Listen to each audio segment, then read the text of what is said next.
Los arios y la civilización de Hiperbórea. Un continente, o isla de leyenda, es el de Hiperbórea, que habría ocupado una parte de las regiones árticas actuales, antes de la modificación del eje terrestre, que implicó la segunda glaciación universal. Esta civilización debió florecer hace más de 60.000 años durante el último periodo interglacial. Los griegos conservaron el recuerdo de esta tierra del sol eterno que se extendía más allá del dios Bóreas, señor del frío y de las tempestades. Piteas de Marsella, intrépido navegante y renombrado sabio, en el siglo V AC llegó a una tierra que toca el círculo ártico. Los habitantes de esas islas le declararon que si navegaba un día entero hacia el norte, encontraría el mar sólido. Aquella isla a donde había arribado Piteas se llamaba Zuli y las noches duraban casi 24 horas en el periodo del solsticio de verano, y todo lo contrario ocurría en el solsticio de invierno. Fue una gran potencia que reguló el mundo en sus tiempos. Muchos reinos se levantaron en distintos ciclos, pero 5 fueron los protagonistas que llevaron a la humanidad hacia nuevos senderos. Hiperbórea corresponde a uno de estas potencias. Las recientes investigaciones de la ciencia están en consonancia con los relatos arcanos que se protegieron para que no fuesen destruidos. Los relatos antiguos narran que la primera civilización del planeta tuvo su origen en el lejano norte antes de que ocurriera una época glacial. También hay referencias al hombre como descendiente de la tierra de los dioses, el monte Meru, en el lejano norte. Friedrich Nietzsche, uno de los filósofos que más influyó en la exaltación de la raza aria y en el nazismo, dijo lo siguiente: mirémonos de frente. Nosotros somos hiperbóreos, sabemos muy bien cuán aparte vivimos. Ni por tierra ni por mar encontrarás el camino que conduce a los hiperbóreos, ya Píndaro supo esto de nosotros. Más allá del norte, del hielo, de la muerte nuestra vida, nuestra felicidad. Nosotros hemos descubierto la felicidad, nosotros sabemos el camino, nosotros encontramos la salida de milenios enteros del laberinto. Desgraciadamente, al igual que en el caso de Nietzsche, la mayoría de los estudiosos de la civilización hiperbórea han tenido ciertas veleidades racistas y nazis, ver artículos sobre los enigmas del nazismo. Por ello, varias de las fuentes que utilizo en este artículo pueden ser identificadas como simpatizantes del nazismo. Pero intentaré filtrar los elementos que considere más influenciados por aspectos ideológicos. También tenemos que hacer referencia a que no queda suficientemente clara la relación entre Hiperbórea y Atlántida, por lo que a veces ambas civilizaciones se confunden. Algunos místicos de la antigüedad afirman que la humanidad ya existía antes de aparecer sobre el universo físico, en un mundo sin tiempo. Y el mundo material sería un reflejo de otro mundo en un entorno espacio-temporal. En la puerta del templo de Sais, en Egipto, bajo la estatua de Palas se halla la siguiente inscripción: soy todo lo que es, lo que ha sido y lo que será, y ningún mortal ha levantado todavía mi velo. Es el velo de Isis, que representa el umbral que hay que atravesar para conocer la totalidad. Y se afirma que una civilización descendida de las estrellas habría visitado nuestro planeta hace miles de años, cambiando para siempre la historia de la Tierra. De aquello ya no quedan más que algunas ruinas. La historia de ese pueblo desconocido vuelve a retrotraernos a la Atlántida y a la antigua Zuli. La tradición aria indica que esta morada de los dioses se hallaba en el extremo septentrional. Y esta patria polar fue una enorme isla de hielo rodeada de altas montañas transparentes como el diamante. Hiperbórea no habría sido, sin embargo, glacial. En el interior del país reinaba un dulce calor en el que se aclimataba perfectamente una vegetación verdeante. Las mujeres eran de una belleza indescriptible. Las que habían nacido en quinto lugar en cada familia poseían extraordinarios dones de clarividencia. Los habitantes de Hiperbórea son descritos en el libro de Enoc: su carne era blanca como la nieve y roja como la flor de la rosa, sus cabellos eran blancos como la lana, y sus ojos eran hermosos. Y continúa diciendo que en Zuli, la capital de Hiperbórea, vivían los sabios y los 12 miembros de la suprema iniciación. En la mitología griega, Hiperbórea era una región situada en las tierras septentrionales aún desconocidas, al norte de Tracia, región del sureste de Europa, en la península de los Balcanes, al norte del mar Egeo. Su nombre griego, Hyperboreas, significa, más allá del norte, y deriva precisamente de que se creía que el dios del viento Bóreas habitaba en Tracia, y los hiperbóreos, sus hijos, lo harían más al norte de este reino, en el país de Hiperbórea. Se les atribuían costumbres primitivas. Sileno, en una de sus fábulas, decía que fueron los primeros hombres en ser visitados por los habitantes de otro continente más allá del océano que, asustados por lo que se encontraron, regresaron a su país y no volvieron más. De los hiperbóreos se decía que eran inmortales, además de ser descritos como dioses. El dios Apolo conducía cada 19 años su carro hacia esta región para rejuvenecer.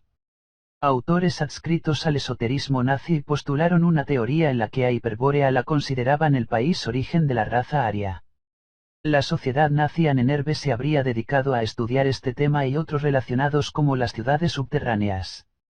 Howard Phillips Lovecraft, escritor estadounidense, autor de novelas y relatos de terror y ciencia ficción, es conocido por su literatura fantástica, sus referencias a los dioses primigenios y sus ideas claramente racistas. Fue un gran conocedor de los antiguos imperios y de la civilización sumeria, en la que fundamentaría muchas de sus enigmáticas novelas. Conocedor del pasado hiperbóreo de las civilizaciones, Lovecraft se refiere a la raza teutona como descendiente de los antiguos dioses. El teutón es la cima de la evolución. Al rastrear la trayectoria del teutón a lo largo de la historia medieval y moderna, no encontramos excusa posible para negar su real supremacía biológica. Sus innatas habilidades raciales le han llevado a la preeminencia. No hay rama de la civilización que no sea obra suya. En los países cuya población es principalmente teutónica, contemplamos una prueba sorprendente de las cualidades de la raza. Inglaterra y Alemania son los supremos imperios del mundo. La historia de Estados Unidos es una larga alabanza del teutón y seguirá siéndolo si logra atajar a tiempo la inmigración degenerada y preservar el carácter primitivo de la población. Los ingleses y los alemanes son hermanos de sangre, descendientes de los mismos duros antepasados adoradores de Wotan, Odín. Un desastre de enormes proporciones, acompañado de terribles tsunamis, habría destruido la morada de los dioses. El hecho es recogido en las tablillas sumerias. Aquel día remoto, aquella noche remota, aquel año remoto. Cuando ocurrió el diluvio. Atrahasis, protagonista de la epopeya babilónica del diluvio, relató aquellos acontecimientos. Los dioses habrían huido y sus descendientes se habrían dispersado por la tierra, pero su huella reaparecería inmediatamente después de la catástrofe. Hay rasgos comunes en civilizaciones prácticamente contemporáneas a la sumeria, situada en las tierras regadas por los ríos Tigris y el Éufrates, tales como la egipcia, en las orillas del Nilo, la cultura de Mohenjo-Daro, en el Valle del Indo y otras muchas por todo el mundo, como Tiahuanaco en los Andes. Los mitos y leyendas de la antigüedad recuerdan a una antigua tierra mágica, origen de la humanidad, y que podemos identificar como la antigua civilización de Hiperbórea, supuesta patria original de los arios. En el Tíbet, antes de ser invadido por los chinos, eran guardados en los templos una serie de viejos manuscritos que se referían a ese pasado remoto. Los arios de la India nos dicen que el continente ártico, hace milenios, era un lugar de clima templado y con una naturaleza exuberante. Y afirmaban que Hiperbórea, tierra mágica liberada del tiempo, fue creada por una raza superior, los hiperbóreos. Recomendamos leer los artículos sobre la Tierra. Es hueca y alberga un reino subterráneo. Según la mitología, su civilización participaba del conocimiento trascendente y la habían creado dioses venidos de las estrellas. Se les llamaba Ariyas, de donde proviene la palabra ario, que significa iluminado.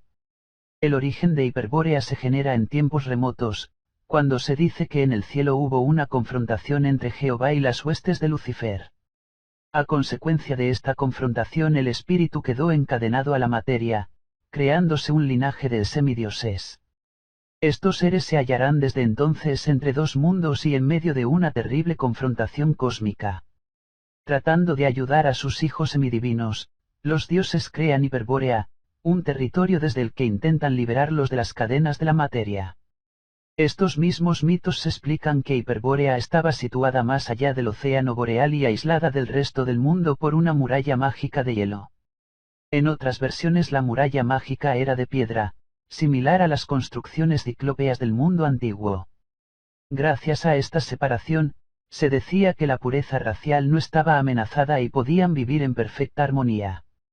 Cuando los dioses hiperbóreos partieron nuevamente más allá de las estrellas, dejaron en la tierra un objeto sagrado, el Grial. Este objeto, que se dice es la esmeralda de la corona de Lucifer, tiene la virtud de permitir a los espíritus caídos mantener el vínculo con el mundo de los dioses. Tras un enorme cataclismo planetario, Hiperbórea desapareció y la eterna primavera ártica dio paso a un clima gélido e inhabitable, por lo que los sobrevivientes tuvieron que emigrar hacia el sur, hacia Escandinavia. Pero algunos arios emigraron hacia Asia, fundando la legendaria civilización del Gobi. Los innumerables restos de fauna congelada en las islas árticas, hoy inhabitables, como la isla de Brangel, al norte de Siberia, en pleno océano ártico, así como los yacimientos de carbón de las islas árticas como Spitsberg, en Noruega, son la demostración de que en otro tiempo aquellas tierras polares, hoy inhabitables, fueron lugares de naturaleza exuberante. De esta manera, la patria original de los arios fue sepultada por los hielos polares. El escritor chileno Miguel Serrano Fernández, simpatizante del nazismo, estudió el origen de los arios, llegando a la conclusión de que el Génesis bíblico en realidad es un relato atlante. Según afirma, la mitología griega se refiere al origen del hombre explicando que al principio, un hombre surgió de la tierra. Se llamaba Evenor y desposó a Leucipe. Tuvieron una hija, Clito. De ella se enamoró Poseidón. Poseidón, como representante de una raza divina, habría cohabitado con las hijas de los hombres. De esta forma se engendraron los héroes semidivinos de la mitología. En verdad, los dioses griegos son los héroes y reyes semidivinos de la Atlántida hiperbórea. Poseidón y Clito dan a luz las 5 parejas de gemelos de los 10 reyes de la Atlántida. Los Dioscuros, Castor y Paalax son una de estas parejas. También lo sería Jasón. Por lo menos es un rey del Grial, como Hércules. Serrano llega a la conclusión de que existen varias humanidades, la humanidad divina de los hiperbóreos, la semidivina de los héroes descendientes de los cruzamientos de dioses con humanos y la de los humanos. Platón al tratar sobre la destrucción de la Atlántida, posiblemente se refería a una catástrofe acaecida con mucha posterioridad a la inmensa tragedia que afectó a Hiperbórea, en que parece ser que los divinos hiperbóreos se salvaron viajando temporalmente a otros planetas, tal vez Venus, Marte o Luna, en sus vimanas o discos volantes. Cuando, al cabo de mucho tiempo, los dioses, entre ellos Lucifer, regresan, lo encuentran todo cambiado. En la superficie terrestre había nuevos seres y, según las leyendas, los dioses se cruzaron con los hijos de la tierra, transfiriéndoles la esencia o fuego de los dioses, tal como se explica sobre Prometeo. En la mitología griega, Prometeo es un titán amigo de los mortales, honrado principalmente por robar el fuego de los dioses en el tallo de una planta y darlo a los humanos para su uso, por lo que fue castigado. Se dice que Lucifer y sus huestes se adentraron en las cavernas de la tierra hueca, donde fundaron el reino de Agartha. Al igual que el libro de Enoch y el Mahabharata, también los Edda, colecciones de historias relacionadas con la mitología nórdica, explican estos mismos hechos. En los Edda, aunque se dice que los habitantes originales de cielo eran los Ases, ellos no eran las únicas divinidades que las razas nórdicas veneraban, pues también reconocían el poder de los dioses del mar y del viento, los Veins. Son los ángeles del libro de Enoch que enseñan a los hombres la ciencia, el arte y la civilización. Los escritos antiguos nos hablan de un conflicto bélico legendario entre parientes de la misma sangre, los Ases y los Veins, que son los Pandavas y los Kauravas en el Mahabharata. Los Ases provienen del monte Elbruz, en el Cáucaso, y son guiados por Odín Wotan con su hacha mágica. Los Veins se hallan al norte. Atlas sería un Veins. De la unión de Ases y Veins vendrían los germanos que se dice guardan en su sangre la memoria de los ancestros hiperbóreos. Aquí puede verse una cierta influencia en las teorías nazis. Eurípides se refería a Hiperbórea como el país del ámbar, que es la región situada al norte, de donde provendrían los arios. Y según Miguel Serrano, los tuatas de Danann de la leyenda irlandesa, son los mismos que los germanos identifican como los ases, que se supone eran extraterrestres descendidos de los astros. En el libro de Enoc aparece el relato en el cual Lamec, padre de Noé, afirma: he tenido un hijo diferente a los demás, no es como los hombres, sino que parece un hijo de los ángeles del cielo. Robert Charroux, escritor francés de realismo fantástico, indica la posibilidad de que Noé fuera un hiperbóreo, ya que su padre lo describe con la carne blanca como la nieve y roja como la flor de la rosa, y su cabellera blanca como la lana, sus ojos eran hermosos. Y efectivamente, ese es el aspecto con que se describía a los antiguos hiperbóreos.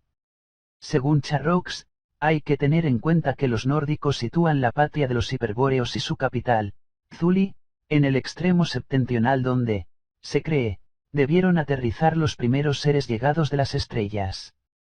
Estos hiperbóreos fueron el origen de una raza divina que se hundió con su continente cuando se produjo un gran cataclismo. Se considera la esvástica como un signo típicamente ario, con simbología solar. Los arios dibujaron la esvástica allá por donde pasaron en su marcha a través del mundo, tal como puede verse en India o Troya. De esta forma, los arios, en tanto que se alejaban de su lugar de origen, iban llevando su civilización a las diversas partes del mundo, instalándose, levantando imperios y cruzándose con otras razas humanas. Los primeros arios que se salvaron de la catástrofe, tras la desaparición de la hiperbórea polar, emigraron con la esvástica de Strógira, en dirección al Gobi, en el Asia Central, en aquella época tierra verde y de grandes bosques, en donde fundaron una gran civilización, cuyos restos aún podrían encontrarse bajo las arenas de los desiertos del Asia Central. Esta civilización también desapareció. Y según Miguel Serrano parece que pudo ser debido a una explosión atómica, que produjo el actual desierto de Gobi. A esta catástrofe, que afectó a varias regiones de la Tierra, podría referirse la conocida historia bíblica de la mujer de Lot y su conversión en estatua de sal. De aquella antigua migración aria en Asia aún perduran leyendas y conocimientos secretos en los templos del Tíbet, ahora bajo ocupación china. Los arios que más cerca permanecieron de su patria original fueron aquellos que se establecieron en Escandinavia.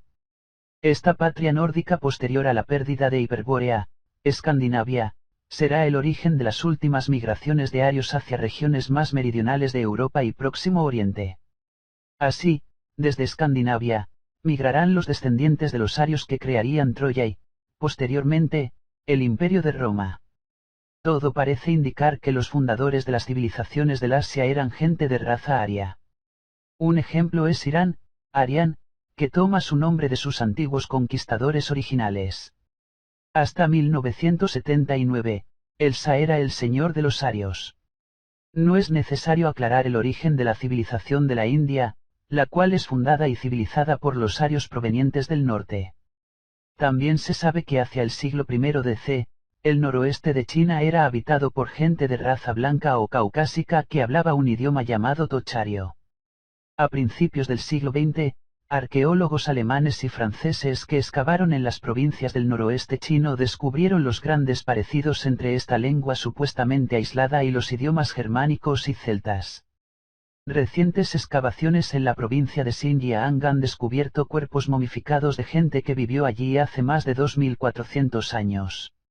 Los cuerpos habían sido preservados increíblemente bien y los arqueólogos apenas podían creer lo que veían. Las momias tenían narices largas, cráneos típicos de la raza blanca, pelo rubio o rojizo, labios finos y otros rasgos claramente arios. Una momia de una joven adolescente de pelo rubio se ha convertido en una atracción para turistas. Aparentemente era una princesa de hace unos 3000 años, ya que fue envuelta en ropas bordadas de lana y cuero junto con bellas joyas, jarros y ornamentos de oro, plata y jade. El doctor Víctor H. Meir, de la Universidad de Pensilvania, dijo: debido a que los cuerpos encontrados son sin duda de la familia indoeuropea y porque datan de un periodo lo suficientemente antiguo como para tener relación con la expansión de los indoeuropeos desde su lugar de origen, jugarán un papel crucial en la determinación del lugar de origen.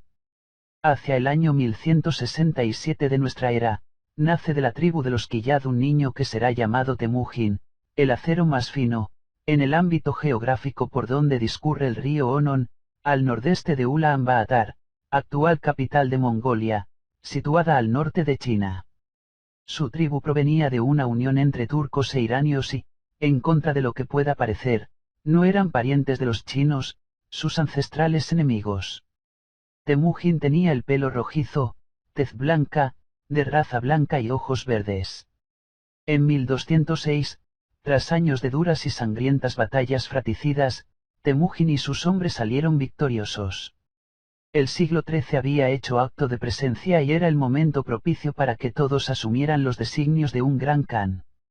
De esta forma, en 1206 fue convocada la Kurultayo Asamblea de Notables Mongoles. En ella abandonó su nombre Temujin para asumir el de Genghis Khan, fundador del imperio más extenso de la historia. Los nazis, conocedores de que Genghis Khan utilizaba una esvástica en su sello, creían que sus élites no eran de raza mongólica sino descendientes de antiguos atlantes arios. Todo esto nos indicaría la presencia de la raza blanca en número importante hasta en el extremo oriental de Asia. Los Ainu, palabra que significa humano en el idioma Ainu, o Ainos, son un grupo étnico indígena en Hokkaido y el norte de Honshu, en la parte septentrional de Japón, así como en las islas Kurils y la mitad meridional de la isla de Sajalín en Rusia. Son también conocidos como Eso u Oyezo en japonés antiguo, y como Utari, palabra que significa camarada en idioma Ainu, que es como hoy en día son llamados. En la actualidad, hay unos 15.000 japoneses de esta etnia. De orígenes muy antiguos, a los Ainu se les ha atribuido ancestros de tipo caucásico o australoide. Los Ainus habitaban las actuales islas del Japón antes que los de raza mongólica. De hecho, en la raza del Japón actual, aún pueden apreciarse rasgos raciales que indican algún mestizaje con esta raza blanca. Según Charrox, los gigantes hiperbóreos tendrían actualmente una descendencia en los sumotori, luchadores de sumo, que en el Japón son personajes sumamente populares, situados en la jerarquía inmediatamente después de los dioses y el emperador. Los Ainos son blancos caucasianos, que habrían emigrado a través de Siberia. Su dios Kamu englobaba el sol, el viento, el océano y el oso. Estos montañeses, contrariamente a los de origen mongólico, eran velludos, fuertes y de piel sonrosada, bebedores de alcohol caliente y formidables luchadores. Los demás japoneses, de tez cobriza, serían originarios de las islas polinesias, de Malasia y del sur de China. En su proceso de decadencia, los Ainos habrían sido derrotados. Todavía hoy en día, podemos ver esculpidos rostros de origen ario en lugares tan remotos como las estatuas megalíticas de la isla de Pascua o en las ruinas de Zimbabue, en África, construcciones de piedra que fueron edificadas por culturas de las que ya se ha perdido la memoria. En Norteamérica, hallamos también numerosos restos de la presencia de arios, como entre los indios Mandan, en Missouri, los megalitos de estilo celta y torres redondas en Nueva Inglaterra, las ruinas vikingas en Newfoundland, las inscripciones rúnicas en Dahitan Rock, Connecticut y en Minnesota. En toda el área de Centro y Sudamérica, hallamos leyendas referentes a dioses blancos, leyendas basadas en hechos históricos reales. Y es que la presencia de hombres de raza blanca en América con anterioridad a la llegada de los españoles está documentada en las mismas crónicas de los conquistadores españoles, quienes se encontraron con individuos y pueblos enteros de raza blanca, y es aún observable en diversas regiones indígenas, como, por ejemplo, en la región andina peruana de Chachapoyas. En esta región montañosa situada en las fuentes del Amazonas, a más de 2.000 metros de altitud sobre el nivel del mar, libre ya de los terribles calores y mosquitos tropicales y en un ambiente fresco y verde, en la actualidad existen aún lo que se conocen como gringoitos, personas de rasgos europeos y cabellos rubios, que no provienen de colonos europeos, sino que su presencia en la región está documentada como anterior a la conquista española. Ya los conquistadores españoles hicieron mención en sus crónicas a estos blancos de Chachapoyas, y especialmente a la belleza de sus mujeres. En una crónica se cita el nacimiento de un niño al que los Chachapoyas consideraban como hijo de los dioses, por ser tan rubio y tan blanco que aún era difícil encontrarlos así en la misma Europa. El cronista Cieza de León recoge algunas notas pintorescas sobre los Chachapoyas: son los más blancos y agraciados de todos cuantos yo he visto en las Indias que he andado, y sus mujeres fueron tan hermosas que por serlo, y por su gentileza muchas de ellas merecieron ser de los incas y ser llevadas a los templos del sol. Andan vestidas ellas y sus maridos con ropas de lana y por las cabezas solían ponerse yautos, que son señal que traen para ser conocidas en todas partes. Los españoles que conquistan América definen a los Chachapoyas blancos, rubios y de elevada estatura, por lo general, un palmo más que los mismos españoles. Los Chachapoyas blancos recordaban la memoria de que sus antepasados provenían del este, donde está la región selvática del Amazonas y más allá el Atlántico. Entre las representaciones que han quedado escritas en diversos edificios, podemos ver dibujos y figuras representaciones de barcos de grandes proporciones, lo que nos da a entender que los primeros Chachapoyas, bien podían haber llegado desde Europa a América vía marítima. Siguiendo las corrientes oceánicas, desde el oeste de África habrían llegado hasta las costas de Sudamérica, para, remontando el curso del río Amazonas en barco, finalmente instalarse en las más frescas regiones andinas, evitando el calor tropical. Los Chachapoyas eran unos guerreros muy temidos. Utilizaban ondas como arma y eran maestros en el arte de la trepanación del cráneo, para aliviar la presión craneal, al igual que los celtas. También coinciden con los celtas en que coleccionaban cabezas cortadas de sus enemigos. Construían casas de piedra redondas, con un diámetro de entre 7 y 9 metros, casas idénticas a las celtas. Todavía hoy pueden verse las ruinas de las murallas de su imperio, muros enormes en elevaciones montañosas que recuerdan fortalezas europeas. Unas esculturas de rasgos indoeuropeos, halladas entre barrancos en las montañas, son muy similares a las que encontramos más hacia el oeste, en el Océano Pacífico, en la isla de Pascua. Cuando el conquistador español Orellana, remontando el río Amazonas, llegó a las inmediaciones de la actual Manaos, los indios de la región le hablaban de unos hombres blancos, altos y rubios que vivían en ciudades más allá de la selva y que guardaban inmensos tesoros. Más adelante, los conquistadores españoles, se encontraron con una delegación de unos hombres blancos rubios y altos, bien vestidos y de formas educadas, quienes preguntaron a los españoles sobre la intención que tenían. Los españoles les dijeron que buscaban convertir la región al cristianismo y someterle a la corona de Castilla. Se despidieron y nunca más volvieron a encontrarlos. Podían haber sido unos enviados Chachapoyas, o tal vez de algún otro centro poblado por blancos. ¿Cuál es el origen de los primeros Chachapoyas blancos que llegaron a América mucho antes de la llegada de los españoles?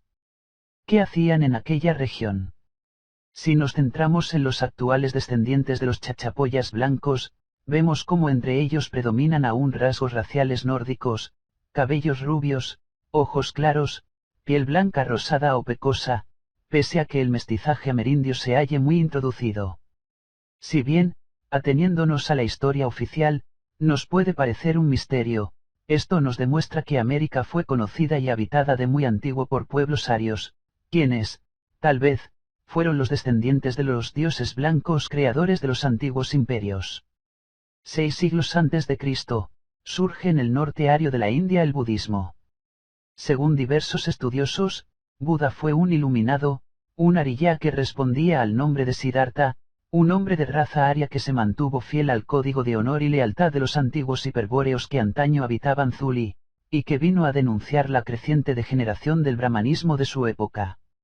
El barón Julius Evola, esoterista, ideólogo de la derecha italiana e investigador del budismo, nos dice que, en su forma original, el budismo es de espíritu puramente ario y proporciona una visión anterior a la humanidad actual. Como vemos, es indiscutible que la ideología nazi tiene su origen, además de en los antiguos mitos y relatos nórdicos, en las lejanas tierras del Asia, donde se hallan numerosas representaciones de esvásticas desde hace miles de años, y en las civilizaciones mágicas de la antigüedad. Es más, según la interesada interpretación nazi del budismo, este propondría una clara división entre los arios, iluminados, y las otras razas, incapaces por sí mismas de alcanzar la verdadera sabiduría y el conocimiento. En el corazón del Asia, hallamos las montañas más altas del mundo y una inmensa meseta, el Tíbet, situada a una media de más de 4.000 metros de altitud sobre el nivel del mar.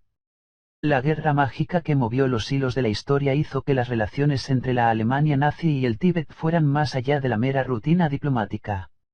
Durante el Tercer Reich, Alemania mantuvo en el Tíbet diversos delegados y observadores y la celebrada expedición SS de 1938 a 1939 realizó multitud de estudios sobre las más diversas cuestiones. Himmler trataba de verificar la hipótesis de que, tras el hundimiento de la Atlántida, el Tíbet fue habitado por atlantes blancos y que en ese lugar del mundo aún es guardado el conocimiento de los antiguos y las entradas a su reino subterráneo. En el Tíbet se conserva el mito ario que habla de reinos ocultos, principalmente subterráneos, conocidos como Agartha o Chambala. Existen tradiciones que afirman que Chambala sería la capital del reino de Agartha de la misma manera que Zuli es la capital de Hiperbórea. Sir Edward Bulwer-Lytton, diplomático y miembro de la sociedad secreta Golden Dawn, escribió en 1871 una novela titulada La raza futura. En esta obra se narra la aventura de un pueblo, los Brilya, que emerge del reino subterráneo, en el cual se había exiliado tras un cataclismo en la superficie de la Tierra, y que dispone de una fuente de energía denominada Bril. En dicha novela también se menciona la guerra entre razas y se considera a los habitantes de ese mundo subterráneo como descendientes de los arios originales. Según esta tradición extendida por toda Asia, este pueblo vive en el interior de la Tierra y es superior, en todos los niveles, a los hombres de la superficie de la Tierra. Además, se identifica con propósitos benéficos, aunque esto no queda muy claro debido a las aparentes relaciones de Chambala con el régimen nazi, y estaría regido por el rey del mundo, siendo depositario de legendarias civilizaciones desaparecidas, como Hiperbórea, Lemuria, Mu y Atlántida. René Guénon, Abdal-Wahid Yahya, matemático, filósofo y metafísico francés, convertido al Islam, en su obra El Rey del Mundo examinó las diversas tradiciones religiosas que confirman la idea de que las culturas posteriores tienen un origen ario. Por otra parte, para algunos ocultistas, la esvástica es el gran símbolo del reino subterráneo, que sería recogido por las tradiciones iniciáticas orientales y occidentales, y, sobre todo, por el budismo y el hermetismo. En esta interpretación, dicho símbolo recrea la rotación del universo en torno a un centro fijo generador del movimiento. En esta misma línea se pronuncia Elena Blavatsky, escritora, ocultista, teósofa rusa y fundadora de la Sociedad Teosófica, y otros ideólogos que mostraron gran interés por Agartha y que despertaron el interés del nazismo. Durante el Tercer Reich se enviaron diversas expediciones al Tíbet en busca de dicho reino subterráneo y aún hoy continúa ejerciendo una gran fascinación el documental El secreto del Tíbet, basado en una expedición nazi al Tíbet, que sigue siendo un indiscutible testimonio de unos años en que el Tíbet era un lugar desconocido para el resto del mundo. El propósito original de estas expediciones fue muy similar al que motivó la supuesta expedición a Tiahuanaco, que se basaba en la creencia de que las montañas más altas del mundo podrían haber sido el refugio, tras el diluvio, de una raza aria primigenia proveniente de la Atlántida. Según el mito de Agartha, los arios primigenios habrían creado reinos subterráneos en los que seguirían conservando los secretos antiguos. Esta idea vino avalada por el ingeniero ruso Ferdinand Ossendowski, quien, en su libro Bestias, Hombres, Dioses describe cómo en su huida de los bolcheviques a través de Asia Central, tuvo noticia del reino subterráneo de Agartha, lugar en que se habrían refugiado los supervivientes de grandes continentes hundidos y que sería la sede de un señor del mundo. El escritor alemán Edmund Keith se encargaría de vincular el mito de Agartha con la cosmogonía glacial de Orbiger, el gran gurú científico del nazismo, quien ya apuntaba a una relación entre la Atlántida y el Tíbet. La obra de Hans Orbiger es revolucionaria. La cosmogonía glacial, Glacial Cosmologie, 1913, es una visión de mundo absoluta y trascendente. Es una concepción del universo, de la Tierra, de la vida y del espíritu que responde, básicamente, a tres interrogantes: ¿qué somos? ¿De dónde venimos? ¿A dónde vamos? Se sustenta sobre dos elementos en combate eterno: la lucha complementaria entre el hielo y el fuego, y entre las fuerzas de repulsión y atracción que se generan a partir de esta dinámica. Esta conflagración que rige a los espacios cósmicos y a los cuerpos celestes, rige asimismo a la Tierra y a toda la materia viviente del planeta, determinado de esta manera, los patrones cíclicos que se traducen en catastróficos procesos que asolan al planeta, cuyo recuerdo ha sido transformado en mito y leyendas en distintas regiones del mundo. De acuerdo a la cosmogonía glacial, en la espiral descrita por las órbitas planetarias de acuerdo a Orbiger, Marte será próximamente atraído a la órbita terrestre para convertirse en su satélite. Sin embargo, su órbita será mayor y al fin, el planeta rojo se verá absorbido por la atracción del Sol. El paso de Marte significará una grandiosa destrucción de la Tierra, debido al aumento ostensible de la temperatura y a los considerables efectos gravitacionales. Tras un ciclo, la Tierra se transformará en un planeta de hielo, que asimismo será atraído al Sol, junto a otros cuerpos de naturaleza similar, los que se fundirán en la masa ígnea solar hasta que estalle, y de esta manera, todo el proceso cósmico se reiniciará una vez más. La expedición alemana al Tíbet logró crear una actitud positiva respecto a la Alemania nazi por parte de los tibetanos. Bajo el lema del encuentro de la esvástica occidental con la oriental lograron establecerse contactos políticos de alto nivel con el gobierno tibetano que se manifestaron, entre otros, en la declaración oficial de amistad que Kutup Baesgren, el regente tibetano, puso por escrito a la atención del notable señor Hitler, rey de los alemanes, que ha conseguido hacerse con el poder sobre el ancho mundo. También en el documental se ve una larga cola de tibetanos que acuden a ofrecer regalos a los primeros alemanes que son recibidos aquí, lo que no es del todo cierto, ya que Schaffer había participado anteriormente en 2 expediciones al Tíbet realizadas por un equipo germano-estadounidense. Nimra del Rosario, llamado Luis Felipe Moyano, nació en Argentina y vivió en la Antártida más de un año. Elaboró un cuerpo de sabiduría gnóstica pretendiendo explicar absolutamente todo lo que existe, existió y existirá.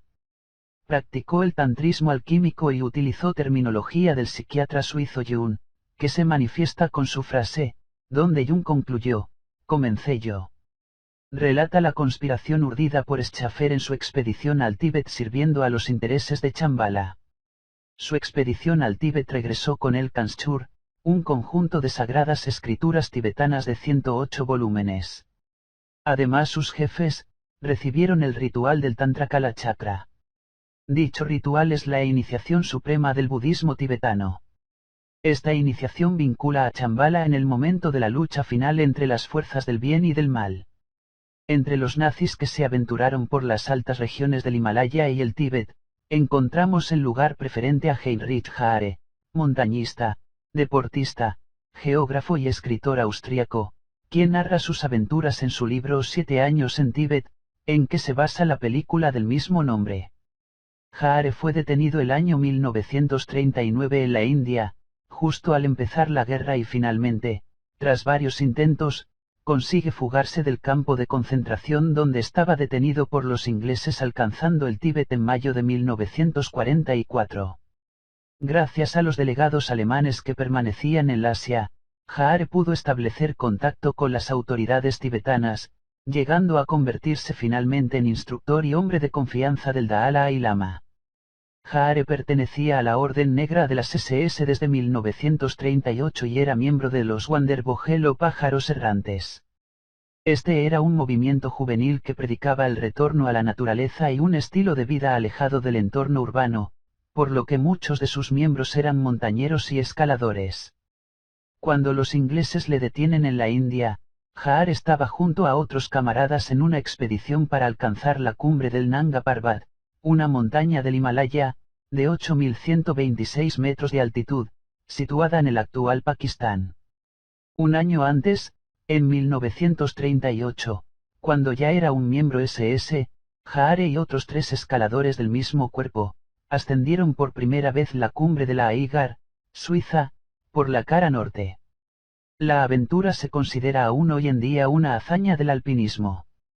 Durante los 3 días que duró la ascensión, Hitler estuvo informado de los progresos de la expedición y, tras su brillante resultado, quiso conocer a los protagonistas.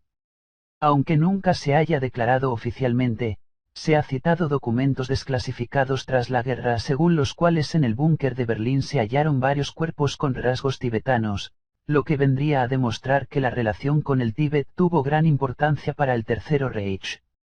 La esvástica es el símbolo considerado por muchos investigadores como el más antiguo de los empleados por los hombres. Está extendido por todo el planeta y es conocido su uso en civilizaciones como los indoarios, chinos, japoneses, hindúes, mongoles, celtas, aztecas, vascos y muchas otras. Su significado más antiguo es el del símbolo del sol nórdico y era objeto de culto y respeto, siendo signo de los arios.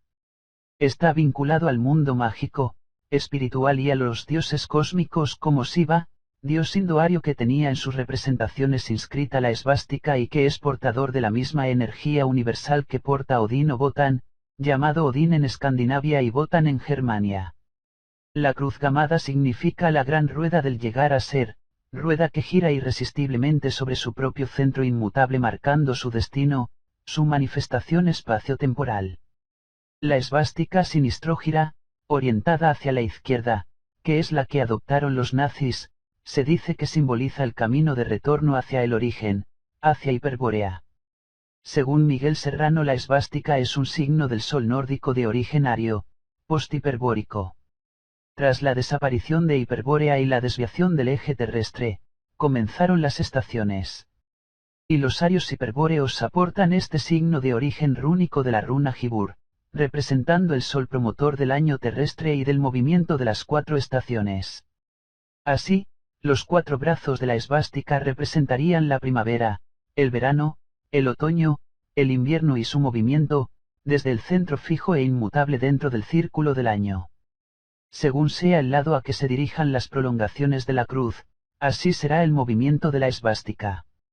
Los alfabetos rúnicos son un grupo de alfabetos que comparten el uso de unas letras llamadas runas, que se emplearon para escribir en las lenguas germánicas en la Antigüedad y la Edad Media, antes y también durante la cristianización, principalmente en Escandinavia y las Islas Británicas, además de la Europa central y oriental. Según los esotéricos nazis, cuando se mueve hacia la derecha esvástica destrógira se representaría la pérdida de la Edad Dorada, tras el hundimiento de Hiperbórea, con el desvío del eje terrestre. Según explica Miguel Serrano, esta esvástica destrógira simboliza el éxodo o migración polar de los semidivinos arios hiperbóreos y la variación del movimiento giratorio de la Tierra sobre sí misma. Puede comprobarse esta variación en las conchas de caracoles marinos y de algunas piedras de gran antigüedad, encontradas en la Antártida, cuyas espirales están girando en dirección contraria a la rotación actual de la Tierra. La esvástica destrógira está girando en la dirección de las agujas del reloj y de la Tierra actual. La esvástica levógira, que eligieron los nazis como su símbolo, gira en dirección inversa a las manecillas del reloj y de la rotación de la Tierra actual. Esta esvástica levógira representa el regreso a la remota Hiperbórea. Entre los extraños comportamientos nazis, se afirma que la guerra esotérica de Hitler fue hecha para conseguir el retorno a la Hiperbórea extraterrestre, con el fin de cambiar la faz de la Tierra. También la religión Bou, del antiguo Tíbet, anterior al budismo mahayánico, tenía como emblema la esvástica levógira. Pero en cualquiera dirección que se represente la esvástica, es originalmente un símbolo rúnico de los pueblos nórdicos, con sus héroes de origen divino. El mismo dios Thor, dios de la fragua y de los herreros, representante por excelencia de la mitología nórdica, porta el martillo con la esvástica, con el que protege a los hijos del sol negro. Se hace notorio recordar la enigmática celebración nazi del solsticio de verano, momento de la victoria de la luz del sol sobre las tinieblas, o de los hombres del sol sobre los de las tinieblas. Respecto al águila imperial nazi, Alfred Rosenberg, colaborador de Hitler y responsable de los territorios ocupados por Alemania durante la Segunda Guerra Mundial, afirmaba que los arias situados en las más elevadas mesetas y regiones del Asia Central hicieron del pájaro de las cumbres, el águila, el rey de las montañas, aquel que puede mirar el sol de frente, cara a cara. El águila del imperio, portadora del signo del imperio, la esvástica, y situada sobre el estandarte nazi alemán es el mismo símbolo que utilizaban las legiones romanas y las tropas napoleónicas. El emperador Juliano, el último emperador romano, tuvo una visión la noche antes de morir a causa de una herida de guerra en Persia, vio el águila del imperio de Roma, signo de Zeus Júpiter, que volaba hacia oriente, para refugiarse por casi 2 milenios en las montañas más altas del mundo, el Himalaya. Transcurrido el tiempo indicado, el águila, volvía a occidente portando el símbolo sagrado, la esvástica. Es este el contexto en el que debemos hallar el significado del águila nazi trayéndonos la esvástica desde las montañas más altas del mundo. De esta forma, los nazis pretendían ser los depositarios de la tradición imperial, reivindicando el derecho de ser legítimos herederos del Imperio Romano y del águila de Zeus Júpiter. Algunos opinan que el alfabeto rúnico se desarrolló tomando como base el griego, pero otros investigadores han hallado evidencias de una escritura prerúnica muy antigua que data de finales de la Edad de Hielo. El alfabeto rúnico tiene 24 letras y cada letra tiene en sí misma un significado mágico y místico simultáneamente. El conocimiento de las runas lo consiguió Botán, Odín, colgándose por 9 días en el árbol cósmico, Yggdrasil, e hiriéndose con una lanza en el costado, en lo que es una práctica iniciática claramente chamánica. Proyectadas en rituales mágicos, los antiguos germanos dotaban a las runas de grandes poderes. Yggdrasil es un fresno perenne, el árbol de la vida, o fresno del universo, en la rica mitología nórdica.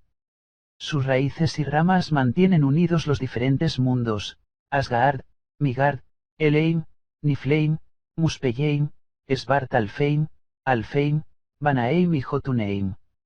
De su raíz emana la fuente que llena el pozo del conocimiento, custodiado por Mimir. A los pies del árbol se encontraba el dios Heimdall que era el encargado de protegerlo de los ataques del dragón Nilfgaard y de una multitud de gusanos que trataban de courroe sus raíces y derrocar a los dioses a los que éste representaba. Pero también contaba con la ayuda de las Nornas que lo cuidaban regándolo con las aguas del pozo de Urd. Un puente unía el Yggdrasil con la morada de los dioses, el Bifrost, el arco iris, todos los dioses cruzaban por él para entrar en el Midgard. Yggdrasil rezuma miel y cobija a un águila sin nombre que entre sus ojos tiene un halcón que se llama Berflnir, a una ardilla llamada Ratatosk, a un dragón llamado Nilfgaard y a 4 ciervos, Deain, Dvalin, Duneir y Duraror. Cerca de sus raíces habitan las normas. Tácito describió en su obra Germania una práctica oraquial basada en varas de madera con unos grabados que eran runas. Debidamente ritualizadas, las inscripciones rúnicas en espadas u otros objetos los dotaban de un poder excepcional. Sobre las runas de las SS nazis, su origen se sitúa en los antiguos guerreros germánicos, los cuales esculpían los signos rúnicos sagrados en la vaina de las espadas que utilizaban en el combate. Se les atribuía a estos signos un valor mágico de sabiduría, protección y poder, siendo grabadas también en los navíos y los lugares solemnes para dar seguridad y estabilidad al pueblo. Los SS se identificaban con estos guerreros germánicos teutones y con su mitología por ser guardianes ancestrales de la perdida Hiperbórea. El barón Sebotendorf, fundador de la Orden de Zuli, que tanto influyó en la génesis del nazismo, consideraba que las runas constituían el poder esotérico primigenio. Rudolf J. Gorsleben, investigador próximo a la ideología nazi, trató de reconstruir la ciencia espiritual de las runas y de sus poderes mágicos como conductoras de la energía que anima el universo entero e influye en el mundo material. Según afirma, las runas son el vínculo entre el macrocosmos y el microcosmos del hombre ario posibilitando la unión mística con Dios.